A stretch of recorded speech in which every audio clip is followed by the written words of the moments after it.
All right, guys. So Justin Baragona says Fox News host Kennedy just casually suggests that public school should be eliminated. Quote, a great time in our country's history where we rethink whether or not we have public schools. What? Maybe we should not have the government involved in education at all. That's insane. Let's see what she says. See the fuller comment. Right to religious speech. Yes, and the superintendent has to prove that he was ostracizing players and, not favoring them if they didn't participate. So far, what I have seen, they have not proven that. This will be a very important case for religious liberty, but also maybe a great time in our country's history where we rethink whether or not we have public schools. Maybe we should not have the government involved in education at all, so parents and teachers and administrators can make those decisions themselves instead of having the government impose it on them, because it is the public school aspect of this that is creating the legal challenge. Okay. By the way, so she's a libertarian. You're going to be unsurprised to learn that. And the thing that's can get annoying about libertarians is that they have one answer to everything. It's like less government, less government, less government, more marketplace. Like they answer that to everything. Now, I actually happen to agree with libertarians on a lot of things. On a lot of, for example, they are against the illegal NSA spying. They're against the Patriot Act. We totally agree on that. They're against the drug war. They want to legalize drugs. We totally agree on that. On war, they don't want to wage dumb interventionist wars of aggression. I agree with them on that. So I like credit where it's due, and that's why some libertarians even watch this show because they respect that I'm willing to give them their credit where I agree. But then when it gets to the economic issues, this is an education issue or healthcare issues. I'm like, how do you have the same answer for all of those things? The world is a complex place, and it requires nuance in the conversation and sometimes innovative ideas. And they're just like, nah, just more marketplace, less government. Maybe get rid of public schools, maybe not have the government involved in education at all. Wait, so all public education? So high schools, middle schools, elementary schools, we like government out of that too? Okay, here's what would happen in that system. And this isn't conjecture. This is 100% factual. Only the wealthier kids would be able to afford to go to school. Because, there's middle-class people, and there's poor people, and there's working poor people, and it would be hard for them to scrap together the money to send their kid to a school, to a private school. Right now, it's paid for via taxes, which makes sense. You give everybody an equal chance, regardless of where they fall on the income ladder.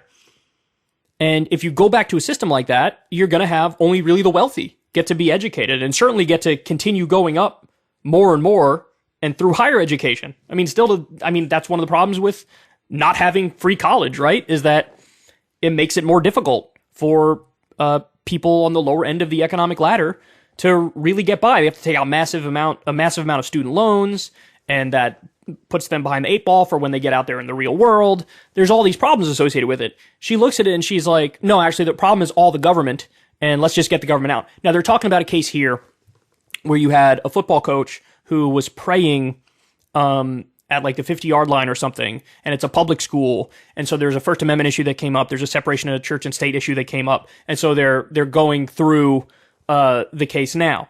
I don't know how they're going to rule, because on the one hand, the government can't promote a religion, but also they can't really prevent people free of their own volition from exercising their own religion. So it's sort of like a tough balancing act. So if the coach was just praying and just was doing it on their own, they weren't leading the kids along, and well, then he's allowed to do that because he's not in that moment being a representative of the school or being an authority figure. He's just praying on his own. But if he, has the kids involved and sort of forces it upon them, then that guy, the coach, is a representative of the government, and he's, putting a particular religious viewpoint through. I'm sure the parents wouldn't like it if they're Christian and you had somebody reading from the Bhagavad Gita who was their coach, or you have somebody who's Hindu or Muslim and they were saying Allahu Akbar or whatever. Then they'd be like, whoa, I don't want this. Separate church and state. But when it's Christianity, since they're Christian, they're like, oh, that's fine. I don't know the facts of the case, so I'm just speculating here in terms of what the facts were on the ground. But the Supreme Court is going to rule on it. Obviously, they have some issue with the case, and they think the whole problem here is that it's a public school anyway. We should have only private schools where, then they could be more welcoming to religion, and they could even enforce a religious viewpoint on people, because it's not the government in that instance. It's a private institution. There's Catholic schools all over the place in the U.S. and other sorts of religious schools. So there you go. I mean, it's casually floating like a horrendous idea. I mean, public education. It seems silly to have the government involved in education at all. Really? That's the only way to give people a fair shot, is to have, education is off the table in a civilized society. That's one of the things our tax money goes to. So you get educated, then you can, have a chance in the future to make something of yourself. It becomes a lot harder if you come from a family with no money, they can't afford it, then what are you going to do? Like what do you want to do? Go back to the days of like child labor? And the answer is probably yes, because she's against all marketplace regulation. She's a libertarian. So she probably, I don't see the problem with child labor. If the 12-year-old kid wants to work, let him go work. It's like, well, shouldn't we create a system that gives people more opportunity and educates them and then gives them a chance? No, because that's big government socialism, and socialism is bad. Hey, y'all, do me a favor and like and subscribe. It helps out big time in the algorithm. Click the bell as well for notifications when videos drop, and watch that video on screen right now. You want to.